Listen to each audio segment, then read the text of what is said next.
Good evening, everyone, and welcome to NCAA headquarters in Indianapolis. This is the 2024 Women's Water Polo Selection Show on NCAA.com. I'm Brendan Gulick. It is great to be with you this evening as we prepare to launch our national tournament here this weekend.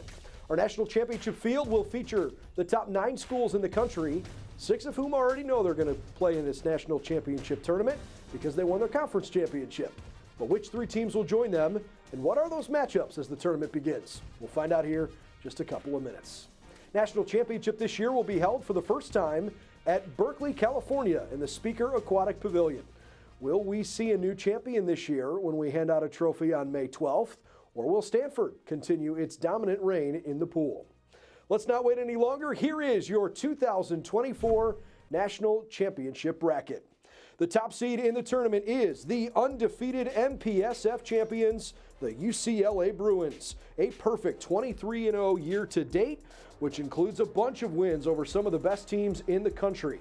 Maybe this is the year the Bruins finally get back on top. After winning 7 of the first 9 national championships, UCLA has finished runner-up 4 times, but they have not been able to bring home a trophy since 2009.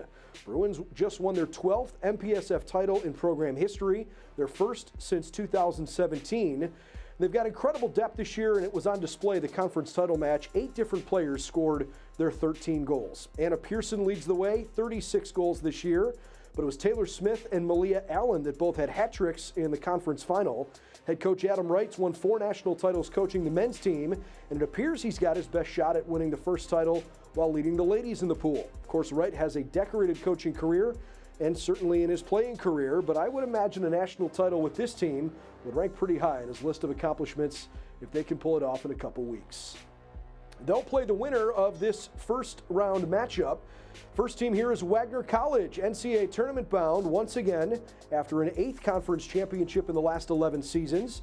Seahawks won the Metro Atlantic Athletic Conference by beating Marist 9-8 on Sunday. Andrea Arias took home the MAAC tournament MVP honors. Mar Navarro and Carlotta Alonso named to the all-tournament team. Alonso's been incredible. She leads the country in scoring 113 goals this year. Arias third nationally, by the way, with 96 of her own. And Navarro leads the country with 76 assists. Grace Coleman gets credit for the game-winning goal in the 4th quarter, a moment that Seahawk fans will never forget. They'll open up the tournament against Biola, who won the Western Water Polo Association with a thrilling 13-12 win over Cal State East Bay. Biola actually back-to-back conference champs now. Win marked their 7th consecutive win in the WWPA tournament, dating back to 2022.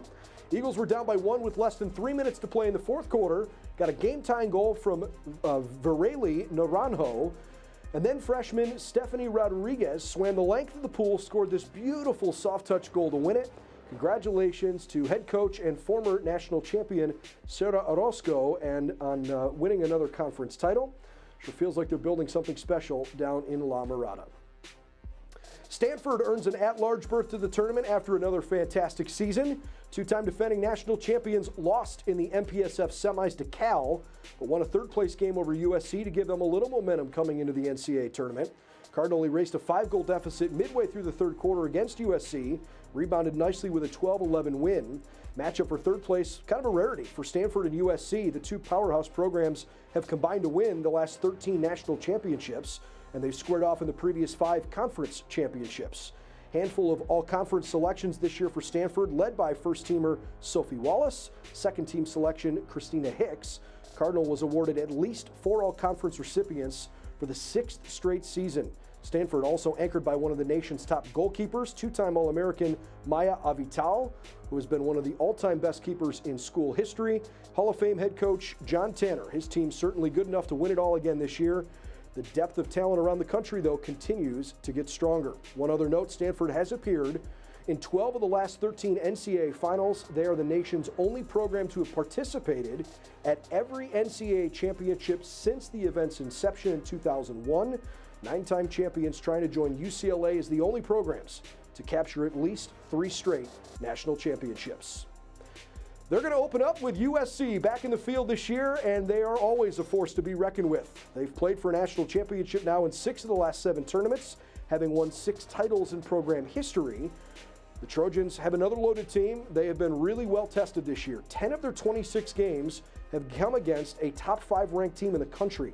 Head coach Casey Moon, no stranger to national titles, having been on staff for nearly 2 decades, but this is his first year leading the program on his own accord, and a national championship would be really special. He's got an offense that's loaded at the top.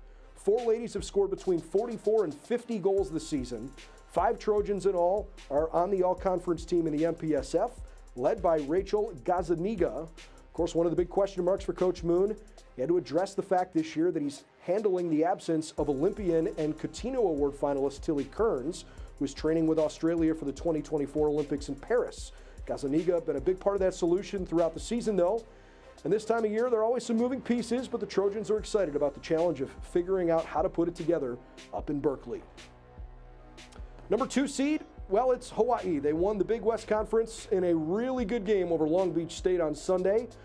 And it was a higher scoring first half and a really defensive second half. The top seeded and second ranked Rainbow Wahine beat the Beach 9-5. Bernadette Doyle sparked UH on both ends of the pool, season highs with 4 goals and 4 steals. Hawaii led Long Beach to just, they held Long Beach to just 1 goal in the second half, claimed their first Big West title since 2021.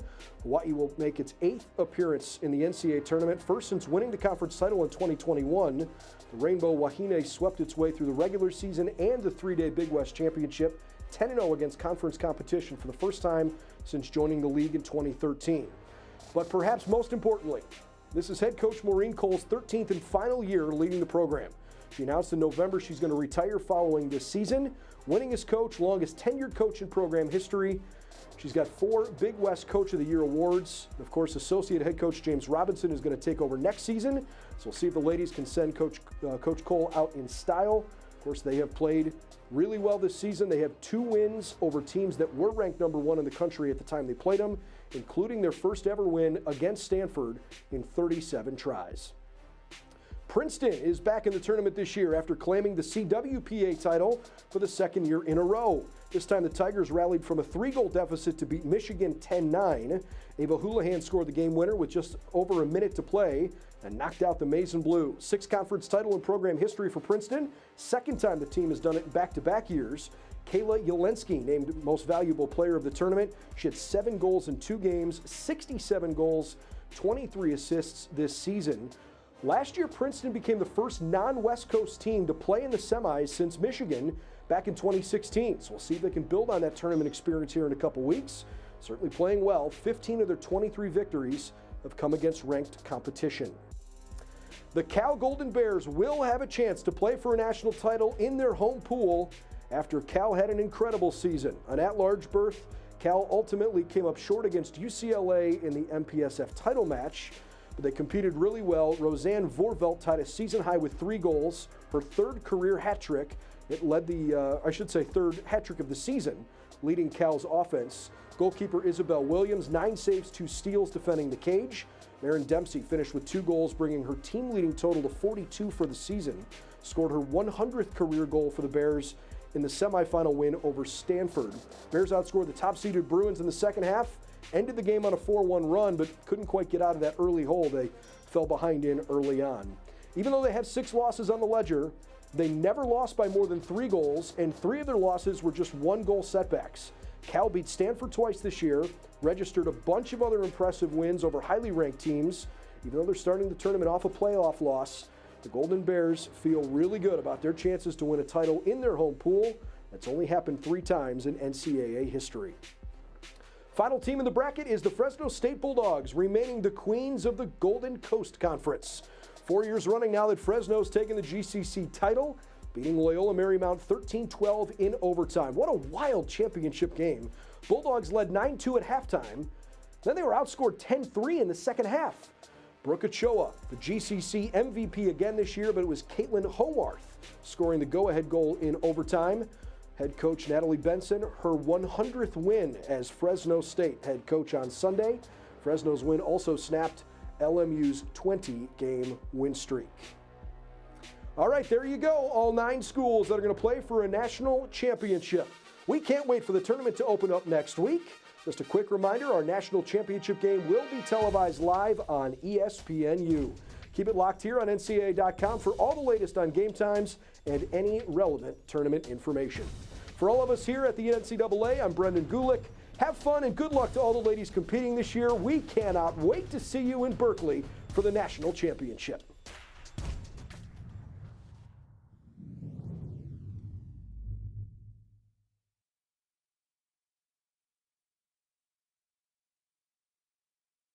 If you're not here for Fandom 101, you're in the wrong class. Here, we learn the fundamentals of fanology, the basics of bringing the noise, and the physics of bringing out.